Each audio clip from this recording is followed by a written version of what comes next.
Uh, Ladies and gentlemen, all protocols observed. I'm really proud to be here to talk a bit about our partnership with Norfund. But first of all, to set the context, I would like to give a very brief background to ACFED and what it stands for. ACFED is actually part of what we call the Aga Khan Development Network, which is a network of private, non-denominational development agencies which work primarily in the poorest parts of Africa and Asia.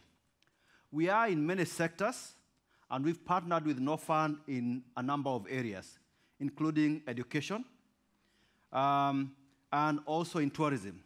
But most importantly for me today, I will focus on economic development, for which ACFED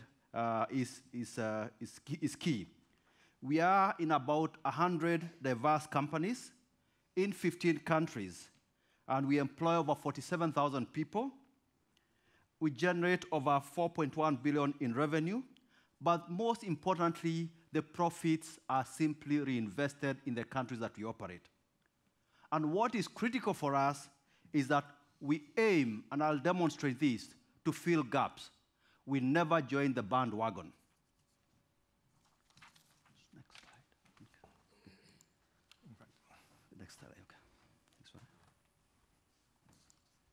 So that is, shows how the network looks like.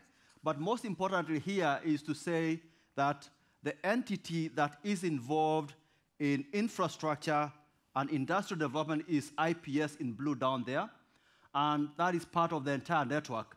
I also feel privileged to mention that this year, the AKDN celebrates a very important anniversary because our head, the Aga Khan, who is the fourth Imam of the Aga Khan, is celebrating the 60th anniversary.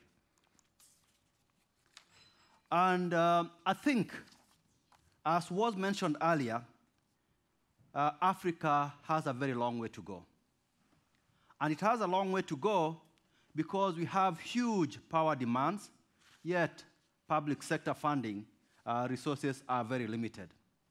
There is very low per capita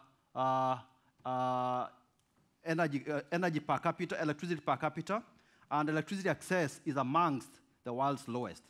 Just to give the context, out of about 1 billion people in Africa and 48 countries, our installed capacity is actually less than that of Spain.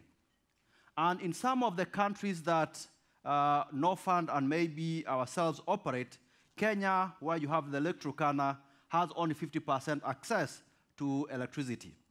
Rwanda has even lower at 20%. And Burundi, where we are hoping to do a project together with Norfund, only has 7% access to electricity. As a result of the lack of capacity, what you find is that load shedding is a common phenomenon in these parts of the world. And we all know that load shedding is very expensive. A study I came across indicated that it costs up to 2.1% of GDP and costs manufacturers up to 6% of turnover because of lack of power. Luckily, Africa has abundant resources, huge hydro and geothermal resources, but we also have solar, but I believe somebody else will talk about solar. So where did we start? And I think this is very important. We had ominous challenges at the start. First of all, the truth of the matter is, by the time we were starting a publicly financed power project and hydro for that matter, which have long lead times to start, the governments largely lacked capacity. As a result, you had very poorly structured and slow development of projects. Very, very importantly for us is that a lot of the investors around the world have had very low appetite for this region. Yet, as I indicated earlier, this is a region that needs massive investments and development. What we had limited developed world, our Western world investors who lacked local knowledge and and demanded inordinate returns because of the perceived risks as a result of lack of creditworthy off-takers, lack of enabling and regulatory environments, etc., etc. Significantly also, this is part of the world where the economies are small. As you will see when I talk about a particular project we are looking to work with Norfund and SN Power, the economies are small, and therefore the projects themselves are very small. So the cost per megawatt becomes significant. And most importantly also, we had a situation where we are trying to develop these projects, whereas and competing with emerging countries such as the BRICS, which were more favored because they had stable environments. And one of the key things that we also had is that we had anti-hydro lobby groups who are fiercely opposed to the development of hydropower. These are the challenges which, when ACFED and IPS were trying to fill the gaps, came across. And it is in this context that we developed a number of leading projects. First of all is the Bujagali, and you will see a constant theme which drives the point that I mentioned earlier, that we don't join the bandwagon, we are pace setters. So Bujagali is a 250 megawatt hydropower plant developed in Uganda at a cost of almost $1 billion. It's the largest public-private partnership in Eastern Africa, and indeed, today, it's the largest CDM project in least developing countries. We have a 430 megawatts in Cote d'Ivoire, that is gas, so I won't focus too much on it. We have other smaller hydro. We have one of the first privately financed mini-grids in Africa, that's the West Nile. It was the first project to qualify for World Bank's prototype carbon finance. We also have another project in Tajikistan, which is 40 megawatts, and the first private grid in Central Asia. So you can see the theme of fast, fast, fast. As I emphasize, we don't join the bandwagon. We want to be at the forefront of what we are trying to do. It is in this context that I want to share slightly more on one of the projects that we think is truly pace-setting.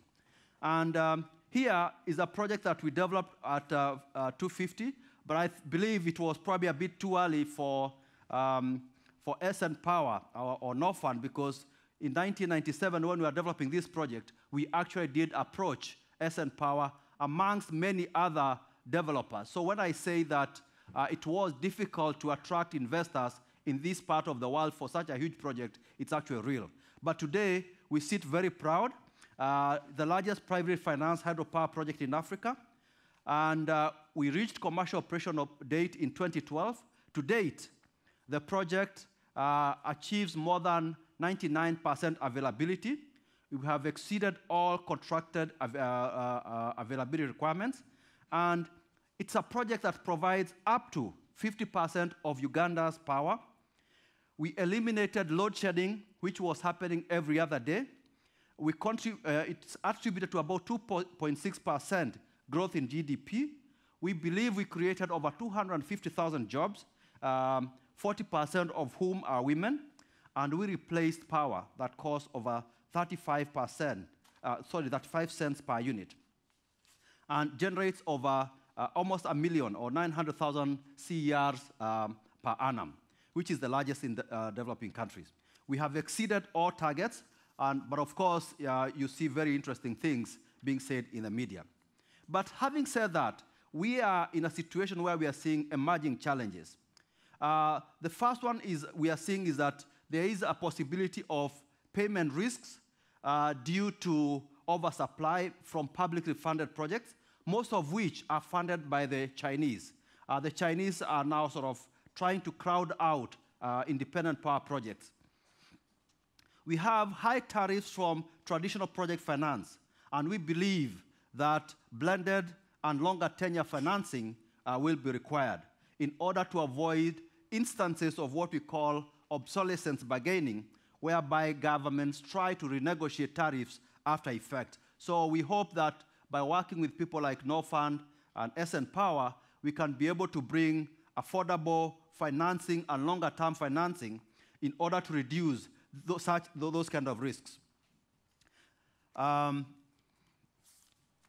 So what we are looking for is now how to partner with entities such as SN Power Norfund, CDC, and other private equity funds. What we are hoping to do with those kind of partnership is to leverage on the international standing to mobilize more capital and therefore impact on more lives. We are hoping and believe that with people like Norfund, we have long-term investors with long development and ethical focus.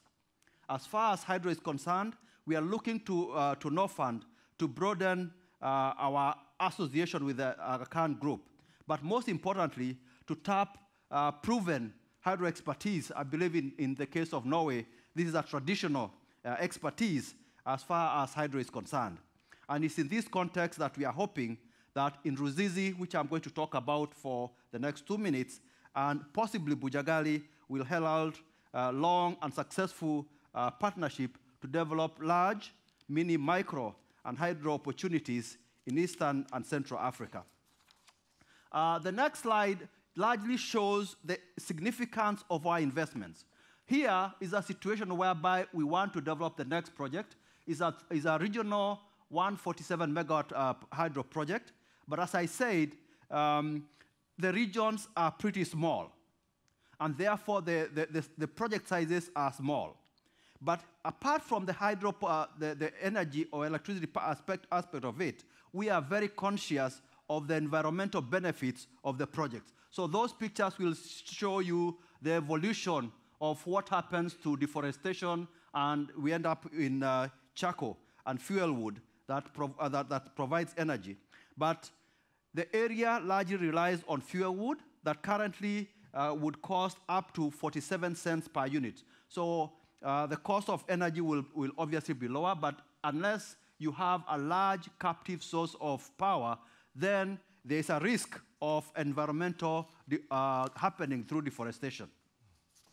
And I will go straight to the project itself. It's a 147 megawatt hydropower project. The capacity will be split amongst 3 countries, Rwanda, Burundi, and DRC. The significance is this. I said that these countries have small economies.